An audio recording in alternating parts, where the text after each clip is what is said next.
سمحتوا اللي واقفين قدام لو سمحتوا.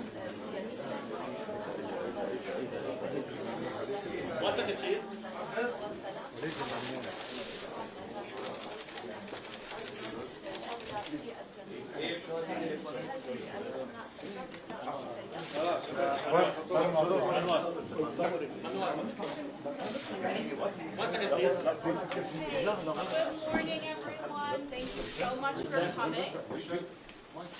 We're going to do this a little differently. We're going to have the senator and the congressional delegation speak first. They will take questions. And then after that, we will turn it over to Ambassador Barrack and Councilor Ortega. So please ask your questions accordingly. We will start with the Senator Shaheen giving us opening remarks. Thank you so much. Thank you all for coming.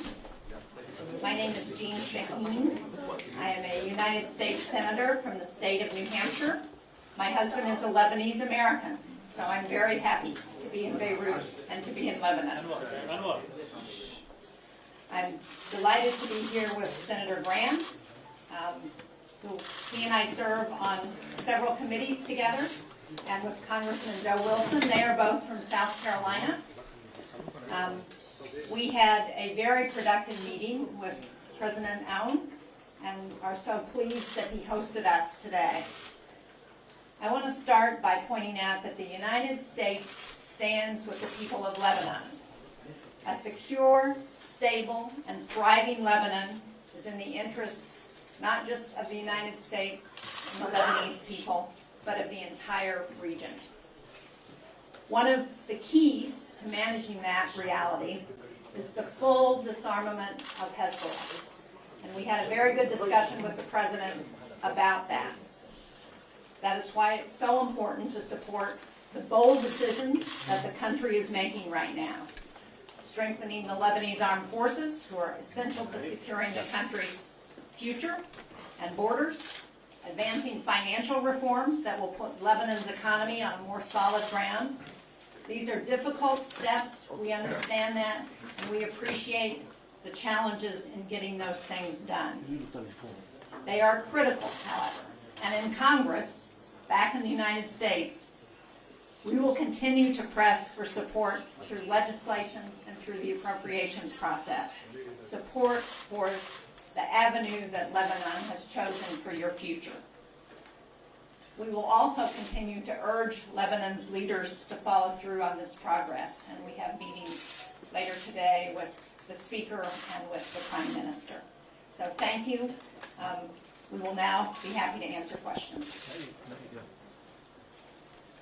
Hello, Tony Barrack from NBC. I have two quick questions, please. The first one, when will the Israeli withdrawal from Lebanon begin, and will the Israeli attacks on Lebanon stop soon? My second question, please, Senator. Senator Lindsey Graham said yesterday that he envisions a future mutual defense agreement between the U.S. and Lebanon. Have you started negotiations regarding this agreement, or still just an idea? Thank you. I have not been part of any of the discussions with Israel, so I'm not going to speak to that. Ambassador Barrack and Ms. Ortega can speak to those meetings, and I'll ask Senator Graham to speak to the defense agreement discussion. Number one, the reason I mentioned that Lebanon needs to have a vision of where Lebanon wants to go. The idea of disarming Hezbollah is not coming from me, it's coming from the Lebanese people. The Lebanese military seems to be the one institution in the country everybody's proud of. So what did we learn today?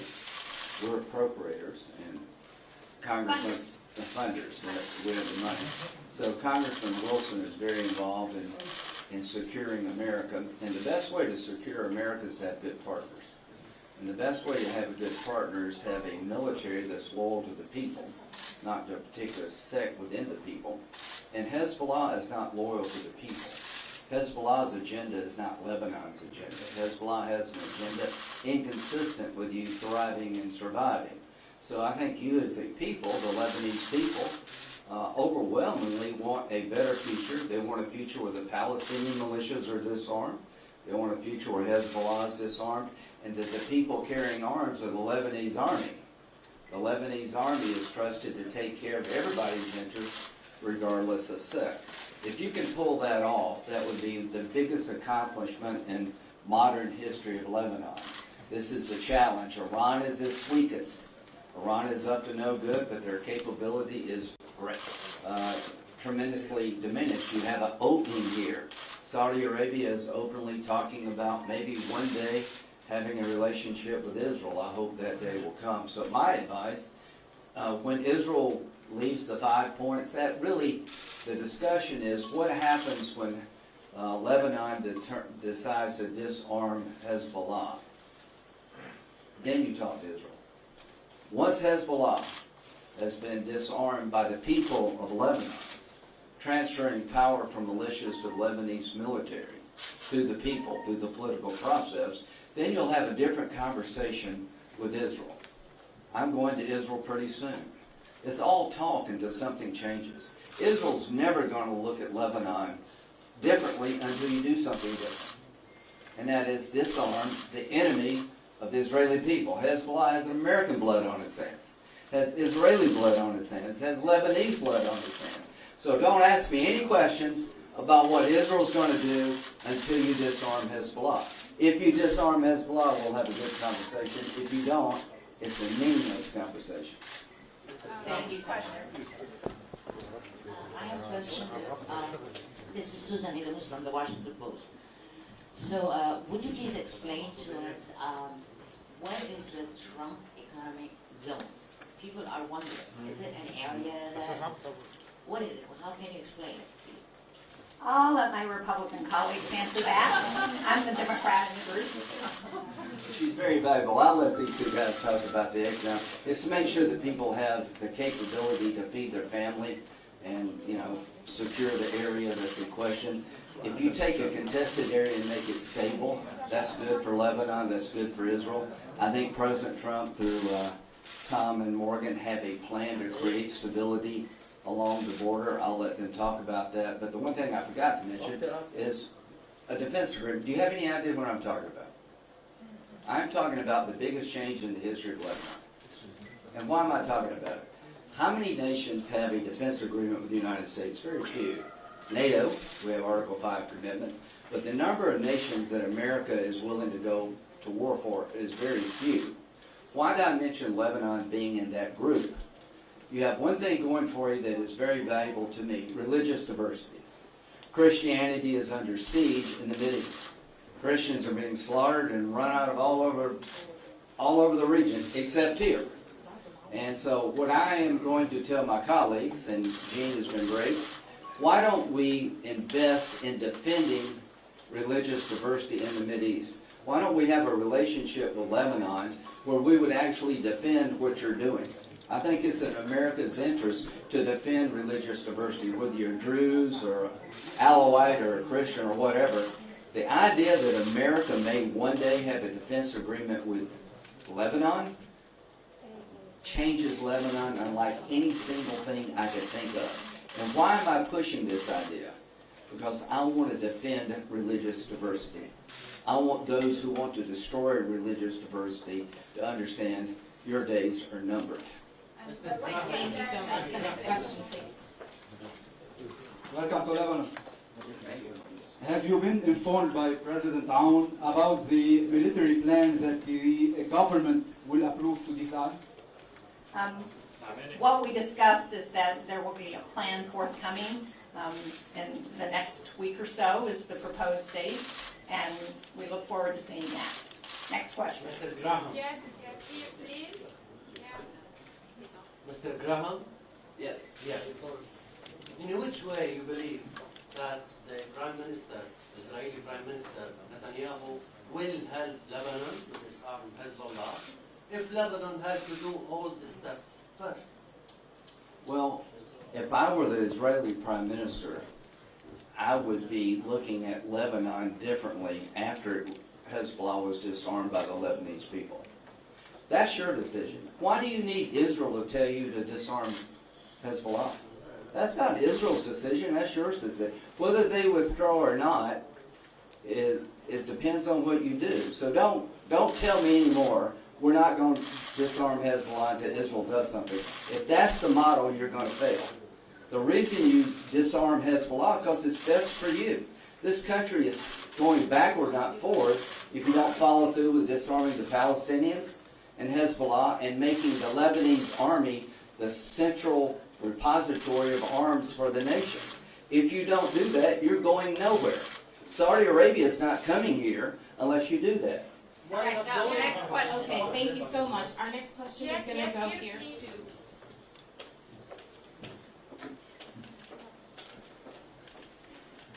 Hello. In parallel with the military and political pressures on Lebanon, what has Israel implemented from the ceasefire agreement?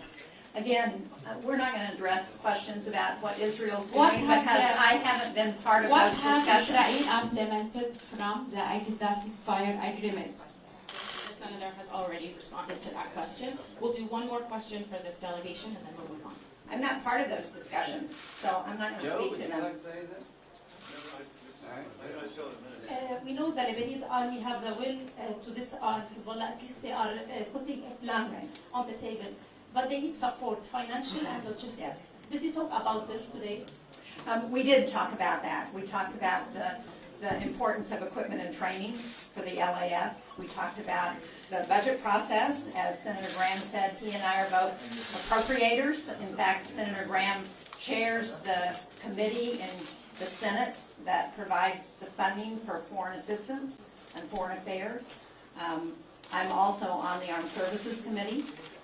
We talked about the importance of continuing to support the LAF in this effort and what the United States can help to do. Yeah, I didn't come here for my health. I came here because there's an opportunity I've been told about through Morgan and Tom. They're here because the president wants them here. We all see Lebanon as at a point of change. We're here to tell you that we're buying into that change, that we support what you're trying to do, that if you do make an effort to disarm Hezbollah, we'll be there trying to help. We'll try to help your military. We'll try to help your economy. We think that's the right thing for you to do, and it benefits the entire region.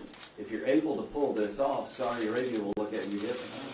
If you're able to pull it off, Israel will look at you differently. If you're able to pull this off, there'll be a groundswell of support in Washington to help your economy and to help your military. The biggest challenge you have is what we're talking about here.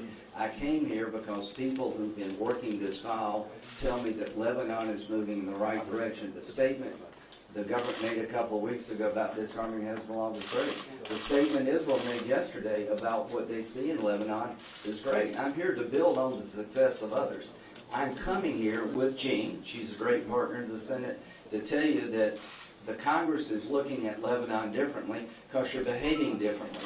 If you continue to go down this road, I think you have a wonderful opportunity to secure your nation economically and militarily like anything I've seen since I've been coming to the region with John McCain. It all depends on what happens with the Hezbollah file and the Palestinian file. Let me just add one thing to that, because much of the discussion has been about Hezbollah.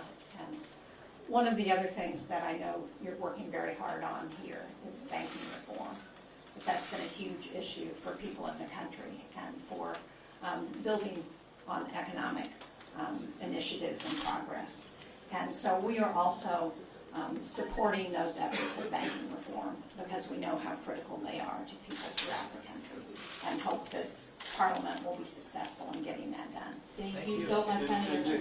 And ladies and gentlemen, I'd like to, Joe Wilson, member of the House, the lower house, the People's House in the United States. I'm very grateful to be here with, we can tell you that there's support for the people of the region, but you can see it, and it's live.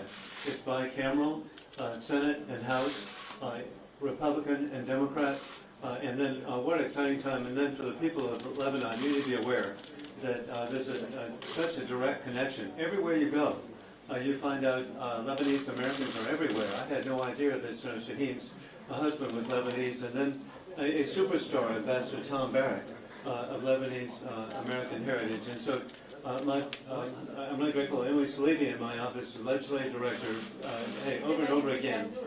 And so we'll claim everybody. But again, I'm just really grateful for the connection that we have. And then it's also an exciting time. We met with President al-Shara yesterday. To me, it's so important for the people of Syria and the region. To me, this has the, I believe, the consequence, the fall of the Berlin Wall. Now have the fall of Bashar al-Assad. There's such an opportunity for stability, security, for economic prosperity for everyone. And I'm just so grateful that we also have a president working with Ambassador Tom Barrack and Morgan Ortega, who is a visionary. Who would ever imagine? Just recently, he's a proponent of peace. The agreement between Armenia and Azerbaijan.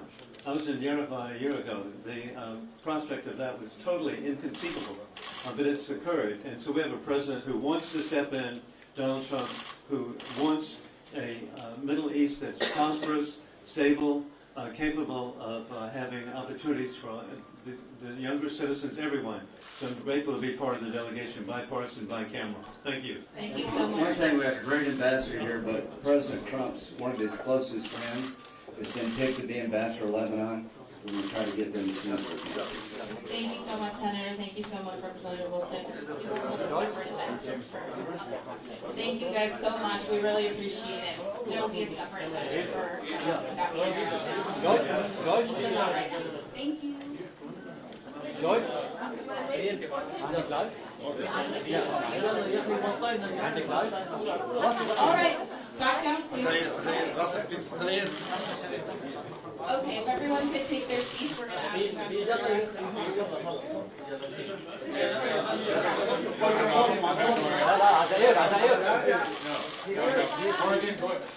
Wait.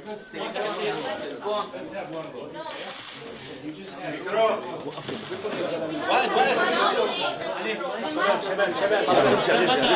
رجع كله يلا روح روح 1 second please 1 second please hold on. We're going to have a different set of rules, right? You want, please be quiet for a moment. And I want to tell you something. The moment that this starts becoming chaotic, like animalistic, we're gone.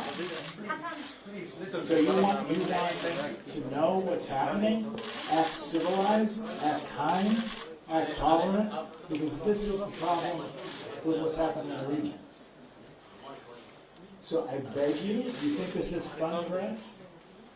Do you think this is economically beneficial for Morgan and I to be here putting up with this insanity?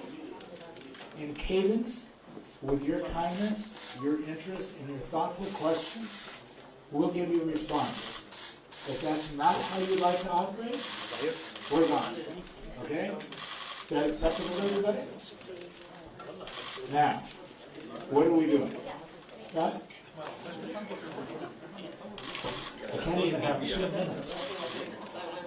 So, Morgan, you all know. Our goal is to match Beauty and the Beast, and you know which side of that I am. So, Morgan is coming back as a valued hand in very difficult puzzle salvation of what we have. And I'm going to answer together, we'll answer your questions. We've been in Israel, we've been in Syria, but here's the bottom line. Here's what I want you to, and you just had 3 of the most powerful people in the U.S. Congress. This is huge, because I know what you all want to happen is have America fix this problem. As much as America is going to fix this problem, is what Donald Trump has done, what he did hand in hand with Israel and Iran, what he's done for Syria and taking the sanctions off, and what he said for our benefit, for Lebanon's benefit, that he wants a healthy and prosperous Lebanon. Now, what's really the issue? We keep on talking about Hezbollah. Hezbollah being disarmed. What we haven't talked about is what happens to the Shia people, what happens to the Hezbollah military, what happens to the people, what happens to the south, and why is Hezbollah armed? So I want to give you just a framework of what we're doing, and then Morgan can answer this question. If you think about it, For you, Hezbollah is a political party.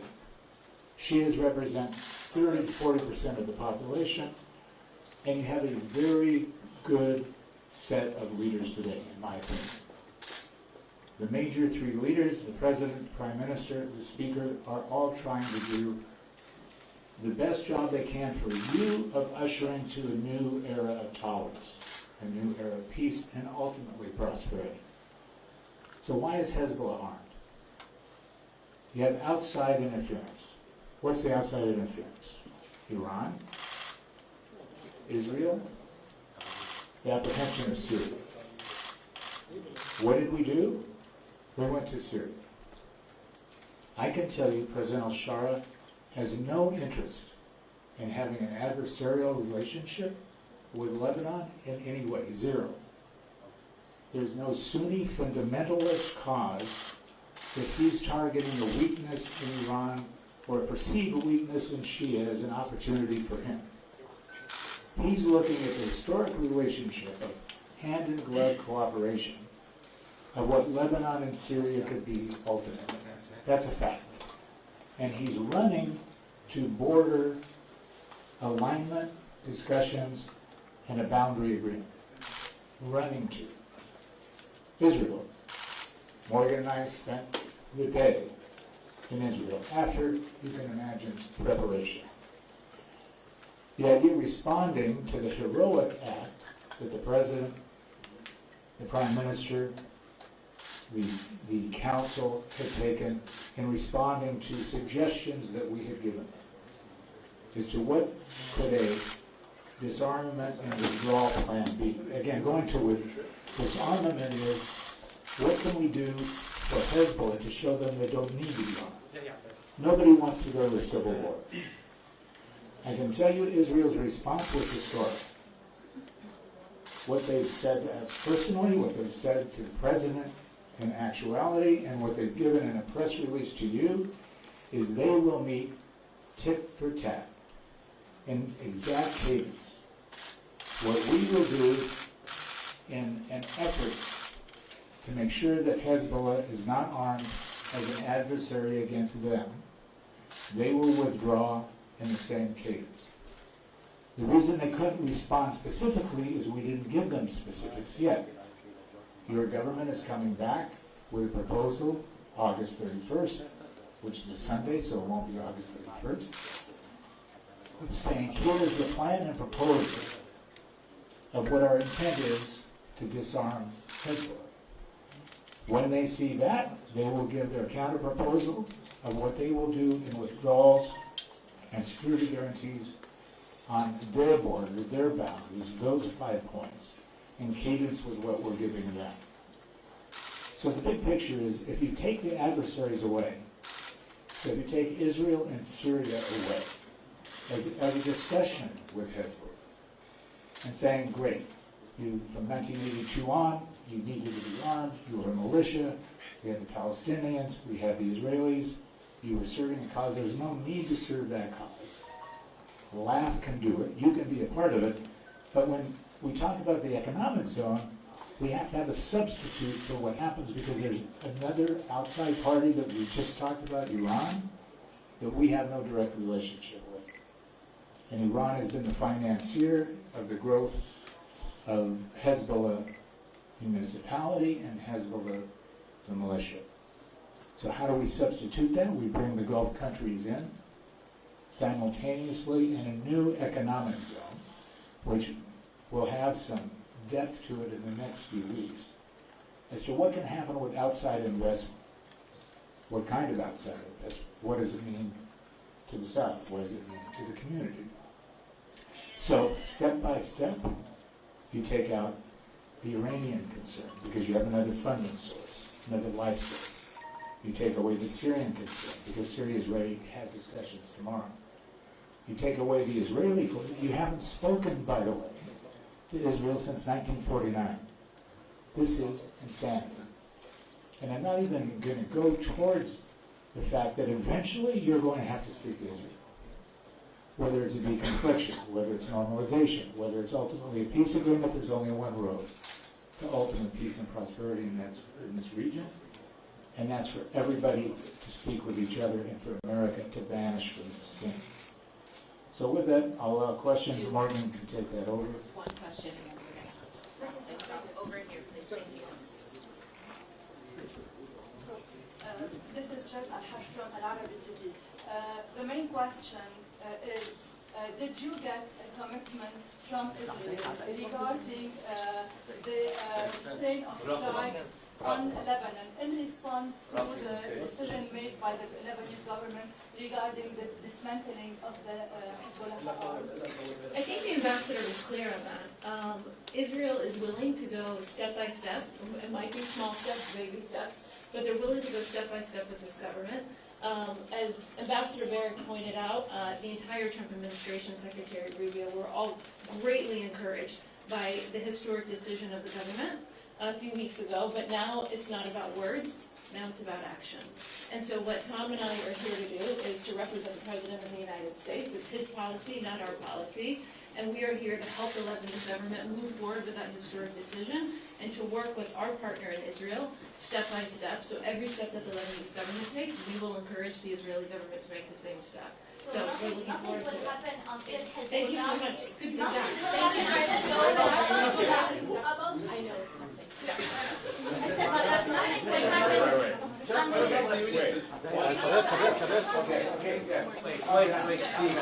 Please, I beg you.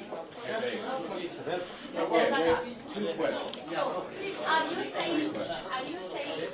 you saying that nothing will happen until the disarmament of Hezbollah? So, you mean that Israel will do anything until the real disarmament of Hezbollah? Never any step, because last time you said that you will work on a step from the Israeli side. Yes, so it's a good question. Let me be more clear. What the Israelis are saying is they will meet step by step. Whatever our disarmament plan is, when I say our, I'm speaking about Lebanese, right? That on August 31st, we're coming back with some plan. I don't know what it is. LAF and your government are coming back with a plan, saying our proposal to Hezbollah as to how to disarm them, which is not necessarily militarily. Right? They're not talking about going to war. They're talking about how do we convince Hezbollah to give up those arms, and what does that mean? We don't know, because there's no Lebanese plan at the moment. They've done a very good job south of the Litani in this very confused setting. Remember, we had this November 2024 agreement that nobody abided by. Right? So we talk about a cessation of hostilities agreement, which is still in effect, but nobody's paying attention. So what will happen now? Why do I think this is, why personally am I hopeful? Your government did something amazing, which is took 11 points and said, we as a government will commit to do these things. The first major step of that is we will ask LAF to prepare an agreement on how Hezbollah can be disarmed, which will be submitted to us for approval. We haven't seen it, they haven't seen it, it hasn't been submitted. What Israel has now said, which is historic, is we don't want to occupy Lebanon. We're happy to withdraw from Lebanon. And we will meet those withdrawal expectations with our plan as soon as we see what is the plan to actually disarm Hezbollah. So it's words on both sides, but those words are super important because we're getting towards that narrow alley of action, and that's where we are at the moment. I want to ask regarding the economic zone, but what mechanism could such a plan realistically be implemented? So if you think about how do we solve all these issues amongst all of us? Hope is a great thing, but hope fades quickly, right? So with me, you're going to get frustrated with me if I'm up here for another 6 months saying it's going to happen, it's going to happen, it's going to happen. They'll say, let's move from America to France. Let's go from France to Germany. Let's go from Germany to Saudi Arabia. Let's go some outside source. The only thing that works is the hope of prosperity. So we have to have money coming into the system. The money will come from the Gulf. Lebanon, for all the reasons we know, has always had that historic ability to harness enterprise, business, banking. You know, they're working on a gap law. They're working on a new central bank. They're working on a correspondent banking system. They're working on the port. They're working on logistics. We need to speed that program. Qatar and Saudi Arabia are partners and willing to do that. And same for the South. If we're asking a portion of the Lebanese community to give up their livelihood, because when we say disarm Hezbollah, we have 40,000 people that are being paid by Iran to fight. What are you going to do with them? You want to take their weapons and say, by the way, good luck, go plant more olive trees? It can't happen, right? We have to help them. And the way we help them is to say, we, all of us, the Gulf, the U.S., the Lebanese, are all going to act together in creating an economic forum that will produce a livelihood which isn't set upon whether Iran wants it or not. That's the idea. Did you discuss the issue of benefits, extending the... Of course. What's your opinion? My personal opinion? No, USA. Why the US stand? So let me ask you a question. How long has UNIFIL been there? How much do you pay them a year? I'm a businessman. Make it simple. No, $1 billion a year. How many years have they been? You're all journalists. You're brilliant. You've been researching this so you can grill me every day. How many years has UNIFIL been? Anybody? Yes. Yes. Right? So I'm just a businessman. It's okay, $1 billion a year, 22 years of efficacy, and you're in a swamp. They haven't fired a bullet. They haven't fired a shot. You're in a worse dilemma than you've ever been with Israel and Hezbollah, and you want us to weigh in more with laugh. Laugh is the answer. Your answer is laugh. Your answer is not UNIFIL. The Secretary of the United States position is we will extend for 1 year. That's our position today. We have to decide by the end of August. Of course, France is not in that position. My personal position is I sponsor the President of the United States and the Secretary of State 100%. Concentrate on laugh. You have to do it yourself. The more you rely on outside influences, pretty soon you're going to be substituting McDonald's for Kiddy Night. Right? That's what's happening. Every time you reach outside for outside help, you're losing the value of what you have. Don't do it. Hezbollah, you can convince them in a non-adversary, my opinion, in a non-civil war environment to join one Lebanese state. This is my opinion. Last question. You guys are wearing me out. You have talked about Syria, Israel, and Tehran. Why not taking the short way and United States to go to Tehran to give an order to Hezbollah, and then we close this issue? Do you think that's not happening? Goodbye. Thank you guys. Thank you so much. ارجع لورا